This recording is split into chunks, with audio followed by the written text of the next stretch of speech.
দেখছেন কলকাতা টিভি, ভাস্বতী রয়েছে আপনাদের সঙ্গে।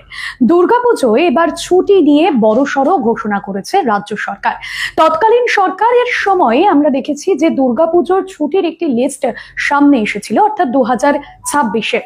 সেই লিস্ট অনুযায়ী যে ছুটির তালিকা দেওয়া হয়েছিল তার থেকেও কিন্তু ছুটির দিন বেড়েছে। এখনো পর্যন্ত হিসেব বলছে 12 দিন এবার সরকারি ছুটি রয়েছে দুর্গাপুজোর জন্য। যেরকম মহালয়াতে ছুটি রয়েছে, মহালয়ার পর দুর্গাপুজোর যে সমস্ত দিনগুলো রয়েছে সেই ছুটি থাকবে। পাশাপাশি এবার যেহেতু লক্ষ্মী পুজোর দিন রবিবার পড়েছে, সেই ছুটিটা কিন্তু মিস হচ্ছে না সরকারি কর্মীদের। শুধুমাত্র সরকারি কর্মীরা নয়, যে সমস্ত সরকারি শিক্ষা প্রতিষ্ঠান রয়েছে, যে সমস্ত স্কুল কলেজগুলো রয়েছে, সেই সমস্ত কিছুই কিন্তু এইরকম ভাবে ছুটির যে তালিকা, সেই তালিকা দেওয়া হয়েছে। এর আগে নবান্নের তরফে প্রত্যেক বছর পুজোর সময় যে ছুটির তালিকা প্রকাশ করা হতো, সেই ছুটির তালিকার সঙ্গেও যেরকম সামঞ্জস্য রাখা হয়েছে, পাশাপাশি নতুন রাজ্য সরকারের সময়ে যে ছুটির তালিকা, সেখানেও কিন্তু বেশ কিছু দিন সংযোজিত হয়েছে। যেরকম আপনাদের জানিয়ে রাখবো, শ্যামাপ্রসাদ মুখোপাধ্যায়কে নিয়ে যে রাজ্য বিজেপি বা এই সরকারের যে আবেগ রয়েছে, শ্যামাপ্রসাদ মুখোপাধ্যায়কে নিয়েও কিন্তু যে একটা ছুটির দিন ঘোষণা করা হয়েছে তার জন্মদিনকে স্মরণ করে।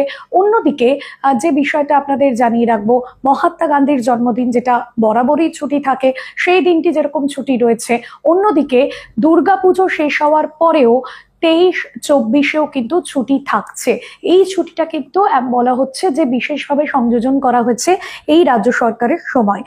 সেক্ষেত্রে যে হলিডে লিস্ট এখনো পর্যন্ত আমাদের হাতে এসেছে, হলিডে লিস্ট কিন্তু সেই কথাই বলছে, সরকারি যে সমস্ত শিক্ষা প্রতিষ্ঠান, সরকার পোষিত যে সমস্ত শিক্ষা প্রতিষ্ঠান, সেগুলো কিন্তু এই 12 দিন বন্ধ থাকছে, এমনটাই হলিডে লিস্ট অনুযায়ী জানানো হয়েছে। পাশাপাশি যে বিষয়টা জানিয়ে রাখবো, 25শে অক্টোবর রবিবার, যেটা আপনাদের বললাম, সেই রবিবার ছুটিটা কিন্তু 26শে অক্টোবর লক্ষ্মী পুজো না থাকলেও এক্সট্রা ছুটি হিসেবে সংযোজিত হয়ে যাচ্ছে। অর্থাৎ যারা এই মুহূর্তে সরকারি কর্মী বা বিভিন্ন সরকারি শিক্ষা প্রতিষ্ঠানে চাকরি করেন, বা যারা পড়াশুনো করছে সরকারি বিভিন্ন শিক্ষা প্রতিষ্ঠান বা কলেজে, তাদের জন্য কিন্তু এই দিনগুলিকে ছুটি হিসেবেই ধার্য করা হয়েছে। ইতিমধ্যেই সেই হলিডে লিস্টও সামনে আসছে। পাশাপাশি যেটা জানা যাচ্ছে যে 15ই অক্টোবর রয়েছে চতুর্থী, এবং শেষ হচ্ছে 21শে অক্টোবর বিজয়া দশমী।